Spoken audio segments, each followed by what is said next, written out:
are thrilled to bring you. I said to Emily last night, Amy and Summer, I said, who's the one person we want?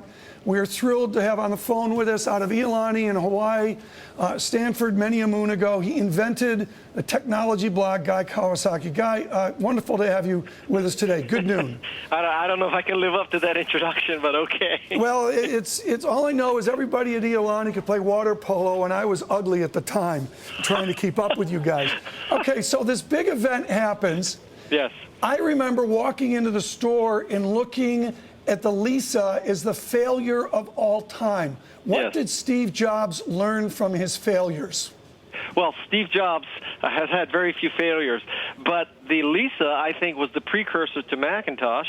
It was at too high a price point. It was too large physically a footprint, but it was, a good experiment, a good first try. And one of the secrets to Silicon Valley is that, you take what you learn with version 1, you embrace it, you adapt it, and you keep trying. Guy, one of the things I learned is, you got to blow up some rockets to get the rocket that goes to the moon. Next computer, I couldn't afford it. You were one of the 5 people that bought it. No. But to me, that really changed this aesthetic that Steve Jobs talks about. What did Next Computer do that we now see in the iPad?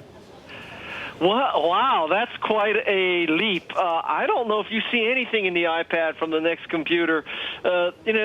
After Steve was booted out of Apple, he started this company to do a more enterprise computer called Next, and subsequently Apple bought that company and brought Steve back. So the DNA, this chain of evidence, if you will, is quite clear and quite consistent. But I can't honestly tell you, I think that the Next Computer influenced the iPad. Bring up chart 2 that we showed earlier, which is Apple Computer, and I've got the trend here. Guy, in honor of you, I did a 3 standard deviation regression, and Apple is right on trend. It's right on trend. It's remarkably, folks, you can see it there on the red line. Would you buy Apple Computer today, and where is your faith in the Macintosh way as we go out 5 years or 10 years? Well, I think that you could make the case that with all the people concerned about Steve Jobs' departure, this would be a good time to think contrarian and buy Apple. The way the computer business works, what's on the drawing board and what's going to be produced for the next 12 to 18, maybe even 24 months is already planned. So, you have to work on computers that far in advance. Right. So I would say the next 2 years are in the bag. The question becomes what's after that, and that is TBD. I don't think anybody can predict that. Right. Guy Kawasaki, I spoke with David Kirkpatrick this morning on Bloomberg Surveillance, author of The Facebook Effect. What can the Young Turks learn from what Jobs and Cook have done? They all can write code. They've all got 3 degrees from Stanford. They took all their APs at schools like Iolani. They're all brilliant, but they're not Steve Jobs or Tim Cook. What can they learn from this old guard?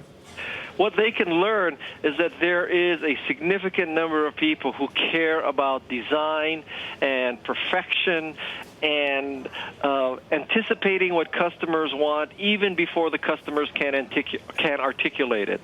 And that's the key to Apple. Now, having said that, that is the hardest route. So, Apple has never taken the path of doing better sameness. Apple has always tried to be the next curve. And that can work very well, as Apple has shown, but it is the high-risk road. Guy Kawasaki, thank you so much. Look for his blog as well, of course. Too many books to mention, including The Macintosh Way. Here's